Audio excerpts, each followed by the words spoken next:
Today, we'll provide a breakdown of the Charder Body Composition Fitness Results Sheet. At the top of the results sheet, you'll see your name, ID, height, gender, and more.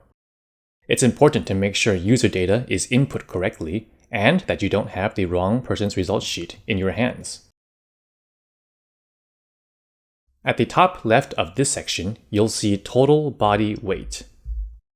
Body weight can be broken down into more detail. Let's start with fat-free mass, or FFM.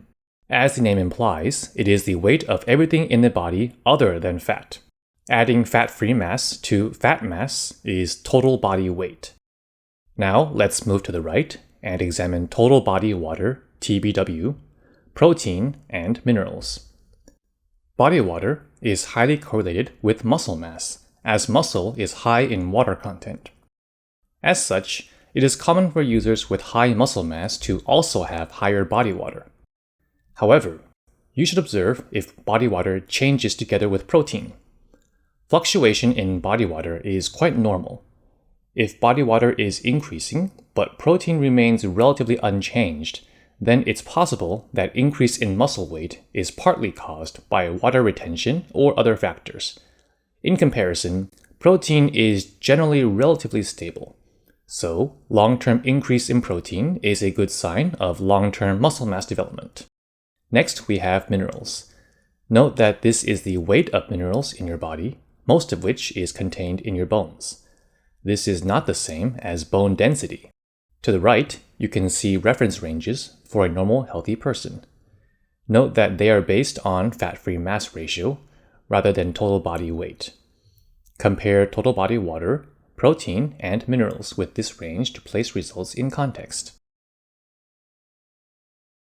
This section is fairly straightforward and one of the most useful parts of the results sheet. The green area represents the normal range for your height and gender. The numbers on top are percentages based on normal range. The numbers on the bottom are the values that correlate with the percentages. More mass will result in a longer black line, and less mass will result in a shorter black line. The first line is body mass index, or BMI. In other words, your total body weight. The second line is skeletal muscle mass, or SMM. Skeletal muscle mass is the muscle that you use to move your body, which can be actively developed through nutrition and training. The third line is percent body fat, or PBF. For optimal fitness, most people will try to increase skeletal muscle to 110% or over, while keeping percent body fat within the normal range. This section makes it easy to analyze muscle-fat balance and evaluate progress towards your ideal body type. In this example, the skeletal muscle line is noticeably shorter than the BMI and PBF lines. A good goal would be to increase skeletal muscle until all three lines are equal in length, developing the body into a more balanced type. In this example, all three lines are roughly equal in length.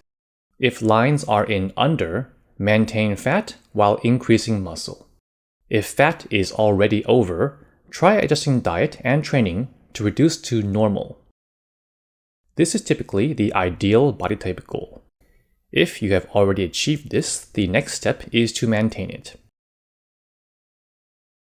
Let's move to the core muscle section.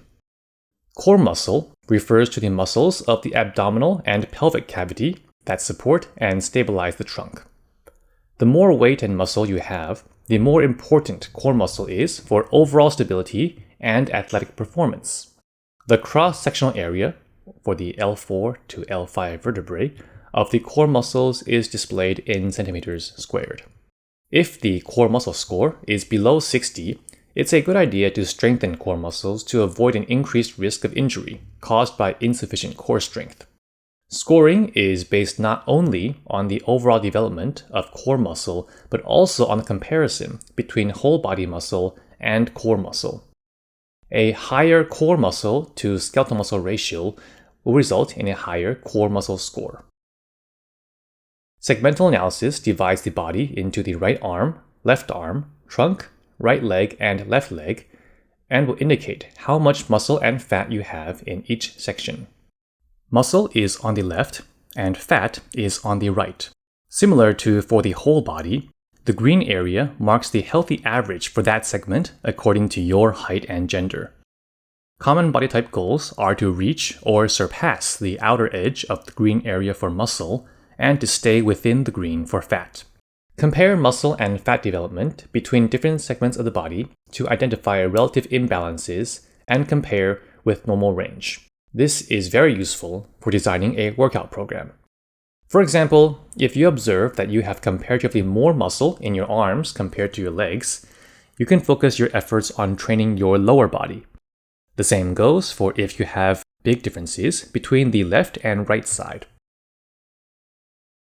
The fitness score evaluates fitness-related body composition results primarily, but not exclusively, muscle, fat, and face angle.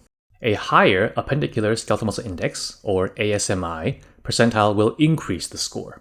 A higher fat mass index, FMI, will decrease the score. Of special note is face angle, which is related to cellular quality. Subjects with similar muscle and fat may not be equally healthy, and face angle is one way to tell the difference. Face angle tends to decrease with illness and with age, and it's an important indicator of your overall health status. If your face angle gets lower and lower, that's a possible sign that your body isn't as healthy as it used to be. Energy expenditure is calculated based on basal metabolic rate, BMR, and physical activity level, PAL. The results sheet provides total daily energy expenditure, TDEE, for sedentary, moderate, and high intensity, PAL. For example, if your BMR is 1,657 kilocalories per day, then if your PAL is moderate, you will use up about 2,354 kilocalories per day. If your PAL is sedentary, such as working an office job, you'll use up about 1,906 kilocalories. This information is important reference data for calculating ideal daily calorie consumption. Swelling and injuries can cause higher extracellular water ratio, edema, as the body cannot get rid of excess water. How is the edema index calculated? Intracellular water, ICW, plus extracellular water, ECW, equals total body water, TBW. Divide ECW with TBW to receive the edema index. If the index exceeds 0.39 and stays there for a prolonged period of time, it may be caused by various temporary or long-term health complications, and we recommend getting a more detailed health check to confirm if something's wrong. Fat-free mass index and skeletal muscle index are used as ways to evaluate your muscle proportion, following a similar concept as BMI, using height to normalize mass. These are used most often as a way of sarcopenia evaluation. Consistent measurements are beneficial for evaluating progress towards body composition goals. It's recommended to get a scan every 2 weeks, assess the effectiveness of your health or fitness plan at 8 to 12 weeks based on scan data, and continue, or adjust training and diet accordingly.